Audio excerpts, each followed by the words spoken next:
That's alright. That's okay. You're gonna see Oliver one day. I never thought I'd see Oliver live. Did you? No. I don't know. That was nice though, Cherry. What? That's alright. That's okay. You're gonna see Oliver one day. Oh yeah, it just popped in my head. Yeah, that was nice, Cherry. And Herky. We saw Oliver at New York City Center's Encores, which Encores has been batting pretty well for shows that I actually want to go see. Cause like they used to have shows. I'm like, what is a Zorba? Like, what? I'm not familiar. Like, I'm not interested. Like, What is a Zorba? Like, Well, you know, the older shows. Yeah. But bring back 30 Modern Millie. What's supposed to come with Ashley Park? Yeah. But I don't know what happened. Well, the pandemic happened. But like that up. Come on. Yeah, Oliver's one of those shows. Yeah, like I never thought I would see it. It's so classic. Yeah. It's so like, you know, like we've seen the movie, you know, which is an experience in and of itself. The movie, and I know about Oliver. I know they had a whole show about finding the Olivers and Nancy. Oh my God, y'all remember that Across the Pond? Was it called I Do Anything? It was called I Do Anything, and they were looking for the Olivers and they were looking for the Nancys, and that's how we found out about Samantha Bart. Yeah, you know Samantha Bart, the pretty woman over here and over there. I think not over there. No, pretty woman over there. Oh. Les Mis movie. Oh my God, how I forget? That literally looks like the big one, right? The Les Mis movie. She was Eponine, but she was auditioning for like Nancy, and I think when she got eliminated off of that show, they were like, she's more of a bet. Cause she was young. Makes sense. Cause she was, how old was she? She was like 18, right? She was like a teenager. Yeah, she was. They were like, oh yeah. I didn't think Nancy was supposed to. I guess Nancy's supposed to be older. I thought she was supposed to be a little young.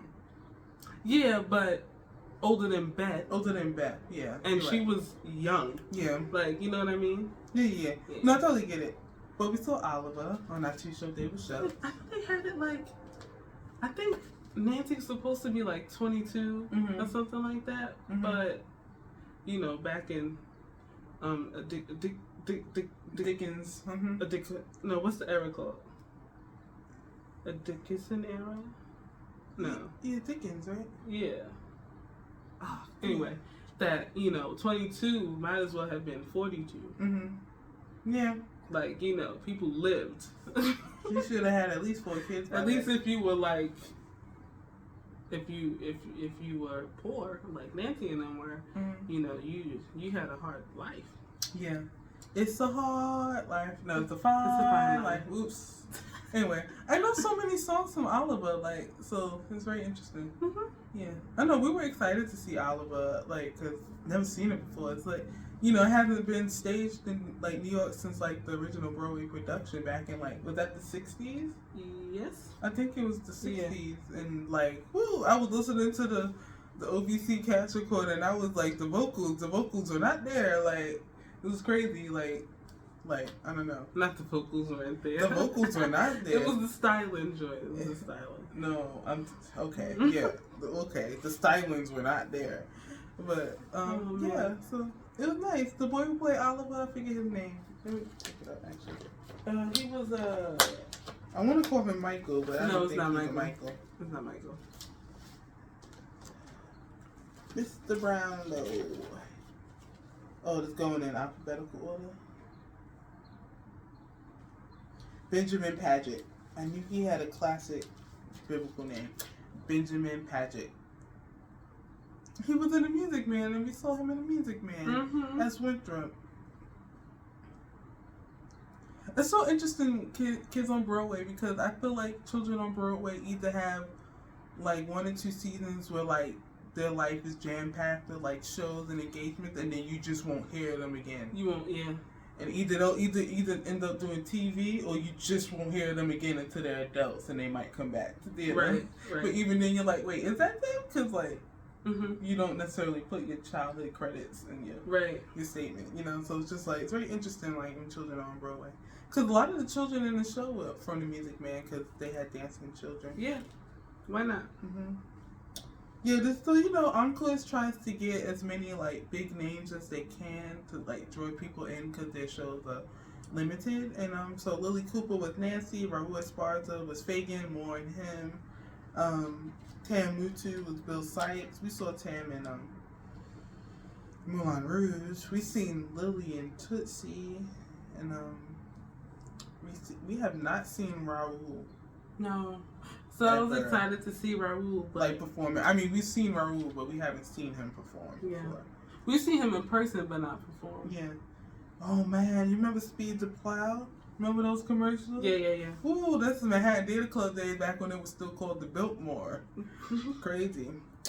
Yeah, Brad Oscar was Mr. Bumble. Where do I know Brad Oscar from? Something Rotten. Yep.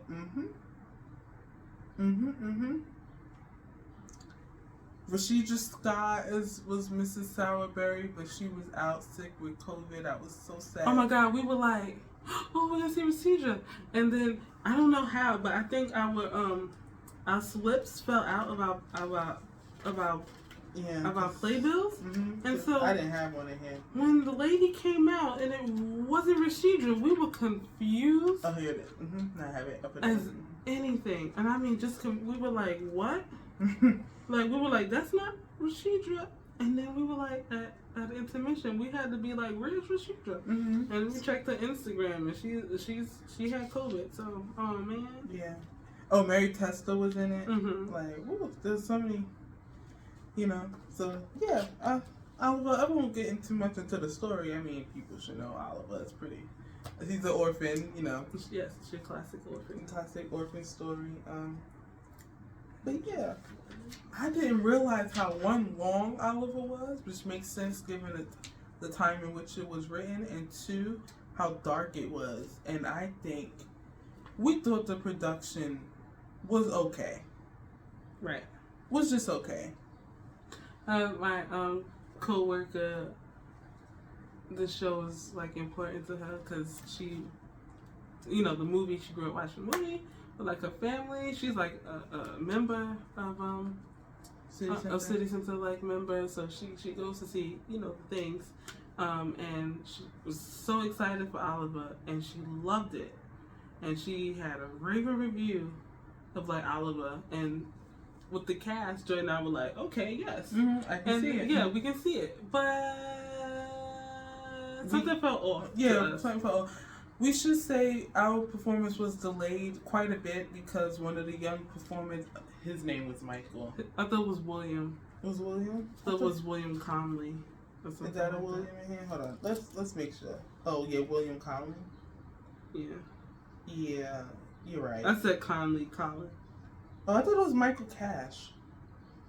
I could have sworn I heard someone say Michael. No, they said one about a young one. It was William. It was William. I mean, Michael Cash he's a kid too, but yeah. He's Oliver's understudy. But yeah. So we. Ooh, he was his understudy and he was gone. Who, William? You thought it was William? Yeah, it was William. I could have sworn they said Michael. Oh, William. I could have sworn they said Michael Cash. Anyway, one of them. There was a mild medical emergency, they said, so it was delayed, and we were like, this was before like the house even opened, and we were just waiting around. They were like, they're doing sound check and stuff, and I was just like, you know, like that's what they tell people, but I'm just like, they don't do sound check that close to when they let people in, really. So either something really wasn't working, or and then it turns out that there was a medical emergency, and so like and everyone went, yeah, sad when small children can't perform. Closes today, I think. So hopefully he felt better enough to come in today. I don't know. I know, and we feel like that may have drone them off a little bit. Yeah, and whatever else was going, if that was the only thing that was going on. You know, because it seemed like it might have been other stuff. Yeah, the sound definitely was something was weird with the sound too. I felt like their mics were off. Like at one point, Oliver was he started singing "Where's Love," and we kind of missed the where. We heard him on the is. Yeah. And you know the where is drawn out in the song, so you know I was like, is love. I was like, wait, what just happened? Like, we were like, wait. No, it was definitely something because at the end, Raul, they exit the stage and Raul goes back on the stage and the orchestra is raised high, and he went up there like towards the conductor. It was a woman, by the way, and she was being Fagany behind her, and it's like it felt like to me like a way to like give her like her extra like props, because it seemed like probably she was working hard and putting out fires and doing her her very best, despite definitely it seemed the performance seemed a bit off, not bad but just like off, like like we could tell with the staging that the children had to adjust themselves. Like I felt like a lot of the delay had to be maybe because they had to run through the numbers that the children were in a few times, so that they, because when you're used to someone being there and they're not there, you have to adjust. And I think if there was a fully adult cast, it wouldn't have been a problem, but they're children, so you have to make sure that they feel safe and and comfortable and confident. Which it was good. I thought the boys were good. For the I can't do it. They have to start the show, and it was cute. They were cute. And then you had there was like, I guess there was a community like outreach. Right, I didn't know that about this show. They did that Into the Woods, and we're always like, what is going on? I was like, who are the girl children? And I think it was like a community art, like, like it's Oliver Twist, like there are no girl children in the show. So when like the little girls came out, and what number was that? Who Will Buy? That was Who Will Buy? Yeah. No, was it Consider Yourself? Consider Yourself. It was Consider Yourself. Who Will Buy was that? Yeah, it was Consider Yourself. And I was just like, who is these little girls? But yeah, okay, so there was that. I think the children definitely got a lot of applause.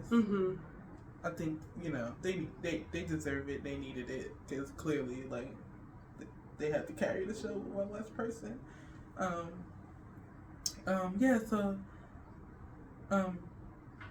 Mary Testa was she was the widow. Yeah. The widow, I forget her name, but Mary Testa. I felt like Mary Testa was wasted. It's Mary Testa. You know what I mean? Like that part. I know what you mean. Like I didn't realize that Oliver. I mean, it's a very dark show, and a lot of children were at our show, and I just felt like, whoa, that's dark. This little girl in front of us, she was visibly shook a lot. Yeah. Like when when Nancy gets got by Bill, she was like, like, oh. The mom had to like hug her. Yeah. Like, and then and I didn't think it was like that graphic or even that like. No, because you don't see it because all you see is her legs really when it happens. I mean, I felt more comfortable in Waitress. You know what I mean? Like with Earl, like definitely more menacing. I thought Bill was more menacing when he was 1-to-1 with Fagin than when he was with Nancy. But that's Raul. Raul is so extra. Yeah. I mean, he's a good actor. Like he is like when you think of like an actor, like Raul is like up there. Like the Widow Corny. The Widow Corny. I felt like she was underused at the Widow Corny. Like Mary Testa has a great voice. Like she has great stage presence, and I just felt like that character just doesn't allow her to be. It is what it is, though, and and. That's because the last time we saw her as was Aunt Ella. I feel like, so maybe that's why. Yeah, maybe. And she doesn't really she's not really there. She's there to kind of sort of move the plot for Oliver, and not necessarily like she doesn't have her own arc. You know what I mean? Like everyone has something to do with Oliver in some way, and it's just like anyway. But so we thought it was like long, and I felt like. If they moved some of the widow's part, with Mr. Bumble part, things could have been sped up a little bit. Because Alpha has a lot of dialogue. It makes sense of the type of show, the time it was written. Yeah. But it also seems so dark, and I just felt, I can't believe the director didn't think, you know what? People are going to bring their children to this day and age. Let's make it a little more funny. You know what I mean? Yeah. Like, lighten it up a bit. Like, Fagin should have been a clown to me. Like, and that's why I think Raul was a little miscast. Because he was so serious as Fagin. Mm-hmm. And, like, I think he could have dropped us a few, like, scary. laughs. Yeah. Mm-hmm. He should have given us a few laughs or two, I felt like. Yeah. Actually, Gavin Lee is his standby, and he went on, like, I don't know, maybe, like, I don't know, they're like, this past week, and I feel like maybe we might would have enjoyed seeing Gavin. And Gavin's actually English, one, so he had that connection, and two, Gavin is a dancer, so he can move his body in ways I thought maybe he could have played it a bit more funnier. Like, Raul, I was just like, my goodness, this guy, woo, like, Fagin, you know, like, and not to compare it to the movie, but the Fagin in the movie is very, like, you know, like, you know, like, there was a bit of, like, ha-ha, hee-hee about him and Dodger together, kind of, like, some sort of, like, funny, sad duo, like, in a way, and, like, in the show, I felt like Fagin needed Dodger, but not in like a funny haha. We work with each other so well. Yeah, they kind of seem a little disconnected. Yeah, a little disconnected, and her was so dark. Like stand up a bit. Like, you know what I mean? Like, he's so like in the shadows. Like that whole scene with him taking out the jewels and the the jewels that he hid and like underneath the floorboards. I was just like, this is one going on for too long. It did. I felt like we were in there for too long, and two, like, it was so dark. Literally, the stage was dark when he did it, and it was just so dark. Well, yeah, so the jewels was supposed to be so sparkly. Yeah. So we could see him sparkle. Yeah, I was just like, I just feel like it needs to speed up a bit, like, and like, it needed to be lighter in some moments. When we were leaving with these girls behind us, they were like, we felt like they could just cut out some stuff. Like, I wish I could remember exactly like what they said. They were like, just like cut out. Yeah, I can't remember. Cause there were like quite a bit of children, and I can't imagine them being so invested in this right now. Yeah, I know. Not that I think everything has to be directed towards children, but I do think a show like Oliver, you should probably keep them in mind. Think about it a little bit. A little bit, you know what I mean? Like, I can't imagine them letting Annie get so. You know, we've never seen a stage version of Annie, so I can't say. Yeah. But I can't at imagine. least I think that last revival of Annie that was with Lilla Crawford, that didn't seem dark. I don't think Annie's dark though. No.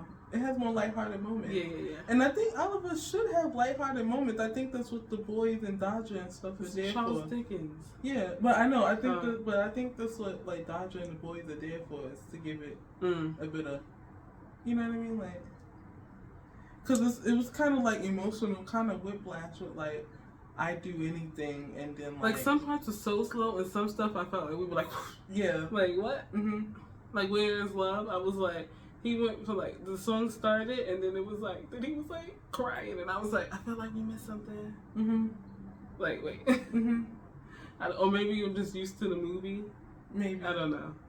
Yeah, Where's Love was very short. It was like, I felt like they could have. And then they were moving him on. Yeah, I felt like they could have. If they were gonna focus on the moment, it could have been that song. Yeah, because it is Oliver's song, you know, and. My favorite number was Who Will Buy. Oh my God, yes, even though, let's be honest, you know, they got that from Porgy and Bess. But we still liked it. It was actually it kind of reminded me, I was like, am I at the opera right now? I was like transported a little bit. I was like, we at the Met? Did we switch to the Met? That part was nice. Well, when it was the quartet, it reminded me. And then when everyone else came in, it was still nice. Yeah. But yeah. Personally, the lady who was selling the roses, loved her voice, by the way. What's her name? Was this her? Yeah. Lindsay Roberts. I think she was actually pregnant, too.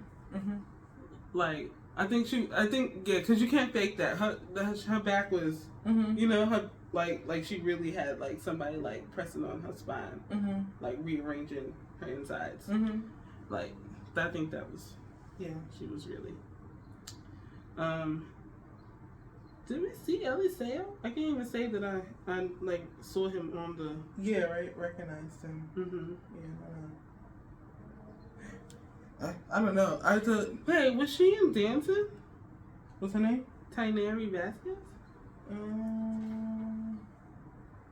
Is it given Dancing? She would be at the end. Cause she Yeah.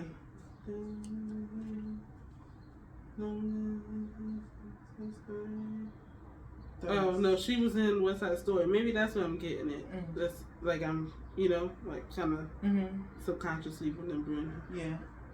It says Annie Live on NBC. Could be that too. Yeah. Oh wait, Eliseo was the doctor? Swear I didn't even realize. I didn't even recognize that as Eliseo. What? That's crazy. He was funny as a doctor. I thought the doctor was funny. The doctor was annoying. Yeah, but it was funny. Yeah.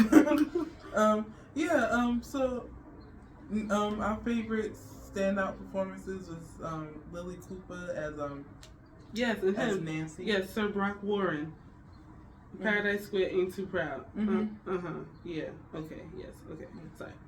So yeah, we like Lily Cooper as Nancy. Good there. I mean, I knew she would be able to sing those songs like effortlessly. And I could tell like Lily was just having fun, like with the children, and and being with them and like working with children and stuff like that. Like I could tell she was having like a good time and like she was taking her part seriously, but like not too seriously. I was concerned about Raul. Like literally concerned about him. Like I don't know. So who did we say we were like could have been? Oh, the original Fierro guy. Norbert Leo Butts. He would have made a great Fagin. We thought. Danny Bernstein. I I feel like Fagin should be able to deliver like a laugh. You know what I mean? Like you'd be like ha ha ha ha ha. Oh wait, that's horrible. But I thought Raul could do that because right. He has the range. Yeah. I think he just or maybe this was the direction he was doing tonight. I don't know. He was feeling like taking it in a more serious direction. You know what I mean? Like, but yeah, I thought that for American children, I thought they did English accents quite well. They did. I was preparing it to sound all over the place, and I'd have been like, I understand, because I can't do an English accent. It's very hard to do, but I thought the children held their accents pretty well. Right. In addition to all they had to do. Like, the boy who played Daja, I think he did his a little too well. I couldn't quite understand what he was saying all the time, but I also can't tell if that's because he's obviously going through a voice change. His voice is like you can tell it's dropping so much, and he's probably working through that himself. So like, because in his headshot he looks so much younger than what he is. So I'm guessing he grew a lot in like a short period of time. Because he was singing his song, and I could just tell he's just like, try not to crack, like keep your notes level. Which I think if his voice did crack, it would have been fine. I think everyone would understand, but like, you could just tell he's just like he was a lot taller than the other boys. Yeah. Like, I think he grew up like in like a very short period of time because he's Nancy height. Yeah, he's quite like not tall, but taller than the rest of the boys who were like just coming off the Music Man, and he's still quite small in comparison to him. So his name was Julian, I think. I think he had people in the audience for him because when he came out, he got like I heard some people like maybe so I hope But we got merch. We got this an Oliver magnet. We also got Oliver t-shirt. I do like the blue. Because we almost didn't get a t-shirt. Yeah. Almost didn't. Almost. We say almost. And we got a window card. Yeah, I forgot to point out, in Shuck, this bag has handles from Shuck. So somebody is watching our videos, and somebody heard us complaining. You can't tell me it wasn't like nobody wasn't watching and was like, all right. Because like it's quite silly and foolish to not have handles. Yeah, and I think it's so crazy that City Center still has paper bags. Oh my gosh, Yes, last time we went to City Center was for Into the Woods, and they had paper bags, and then it rained, and it ruined our window card. Yes. And I remember I was complaining about it online to Creative Goods, and Creative Goods was like, if we actually supplied they would have gave me another one, and I was like, I didn't even think about it that it wasn't Creative Goods. My mind went straight to Creative Goods. I was like, oh, yeah. And so like, yeah, freaking paper bags. Yeah, like I know we don't want plastic going around, but for the sake of the merch, you have to protect the merch. Right. Like the elements, this is not like Arizona where it's dry all the time. Like it is raining. Like you know, if it's snowing out, I want to be able to know that if I fall into the snow trying to cross a New York City street, my window car is going to be safe. And so with my playbill, yeah. But that's how we got the program pocket. That's how we got the Handy Dandy program pocket. I knew it wasn't going to get wet from rain again. Ooh, that City Center was crazy. Oh my gosh, that's so funny. Yeah. But yeah, we got no to the paper bags. But yeah, consider yourself an okay show. Oh, Oliver, you did good. Bye.